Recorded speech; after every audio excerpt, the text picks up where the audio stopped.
अस्सलाम वालेकुम दोस्तों। तो आज हम बात करेंगे कि कोई भी बंदा अगर आपकी यूट्यूब वीडियो को एक बार, दो बार, 5 बार, 10 बार देखता है तो क्या यूट्यूब वाले जो इसको व्यूज़ जो है काउंट करता है कि नहीं करता। तो यूट्यूब वाले कहते हैं कि 30 सेकंड तक अगर आपकी वीडियो लंबी है, अगर कोई भी बंदा उसको 30 सेकंड तक देखता है तो आपकी एक व्यू जो है वो काउंट हो जाती है।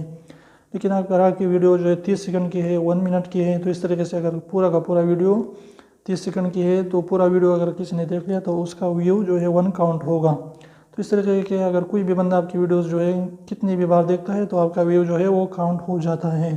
तो इस तरीके से आपको पैसे भी मिल सकते हैं। तो ये बहुत ज़्यादा लोग पूछ रहे थे और लोग जो है इस तरीके से पूछते हैं कि क्या जो है 2 बार 3 बार किसी भी बंदे का वीडियो देखना उसको व्यू जो है काउंट करता है यूट्यूब वाले कि नहीं, तो वो बिल्कुल कर देता है। तो कोई भी बंदा अगर आपकी वीडियो को 5 बार 10 बार देखता है तो आपकी जो है अर्निंग भी होती है, अगर उस पर एड्स और इश्तिहार आते हैं और आपकी जो है व्यू भी काउंट होते हैं।